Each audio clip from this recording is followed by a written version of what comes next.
Namaste,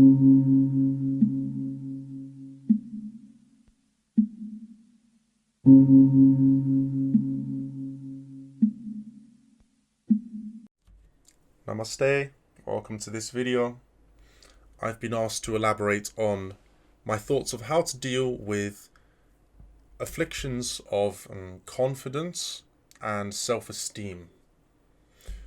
Now, to those of you watching who have a more an understanding of the Buddhist approach to afflictions of the mind, you will know that in Buddhism we tackle, for the most part, we focus on the roots, the root afflictions, because if you pull the roots out from something, all the branches will die simultaneously.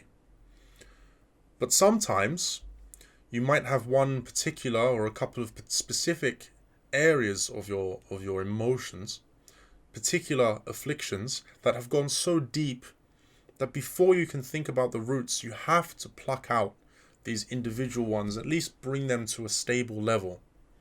So there are times where it's more appropriate to take a, I guess we could say, secular psychological approach to something, methodology. Similar with the physical body.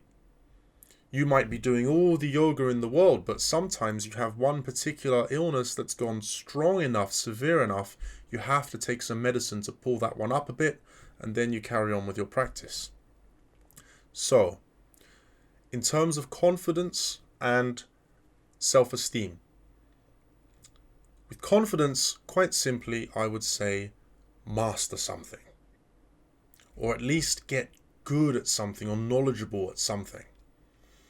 Put some effort into something.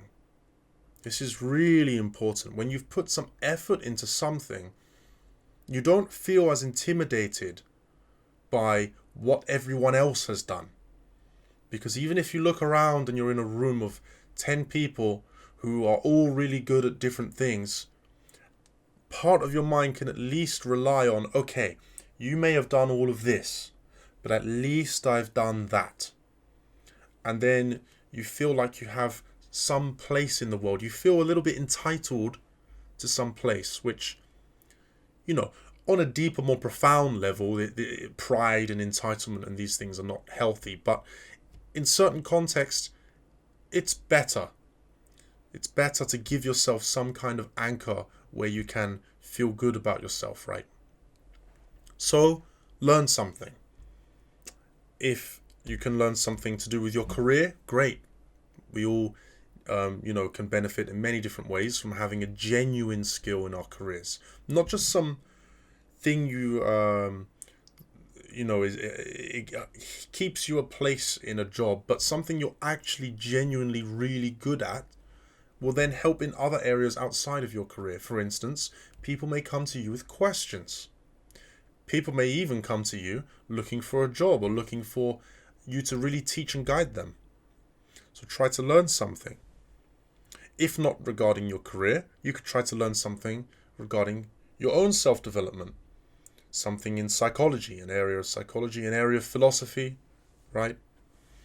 Or something expressive, a martial art, something physical, a martial art, dance, something imaginative, painting, learning an instrument, something verbal, writing, poetry, fiction, music. Okay, try to learn some things. At least one. If you have the time and the interest for more than one, even better. Now, to learn something, because some of us may have tried and seemingly failed, right? The main reason for this is discipline. Consistency, which requires discipline. Doesn't require motivation as such. Doesn't necessarily even require an inspiration. If you're disciplined, therefore you will be consistent, you will get better over time.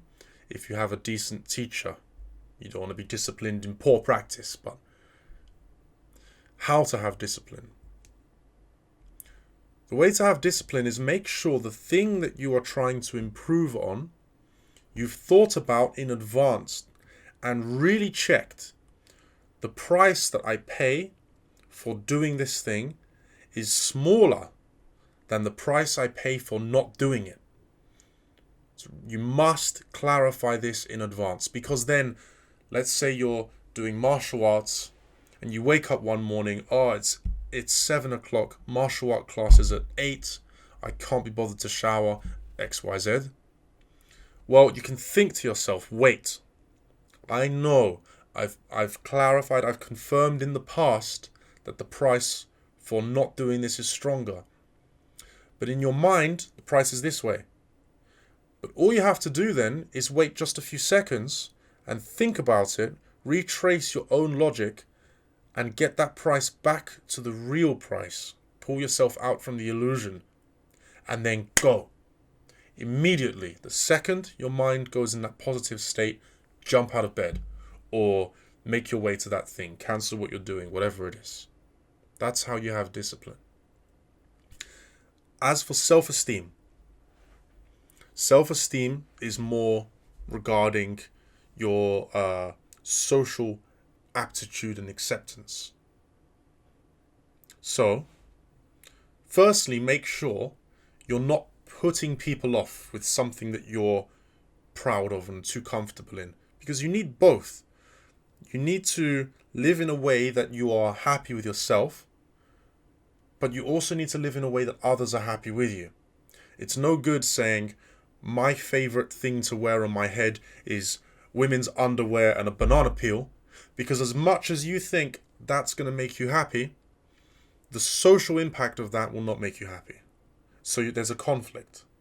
So make sure that socially, you're not doing something or living in a way that puts people off too much. Figure out the balance with comfortable in yourself, others comfortable with you. Try and pick things that make them both good, whether it's fashion or speech behavior or whatever it is, right? Comedy, perhaps.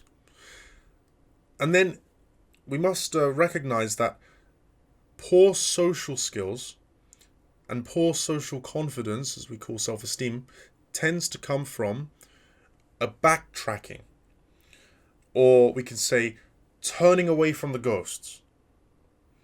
So I would really urge people who are having any issues with self-esteem not to go backwards.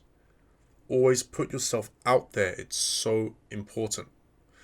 Now, before you put yourself out there, take the time, observe, and make sure the environment that you're in, the people you plan to approach, are the safest option you have.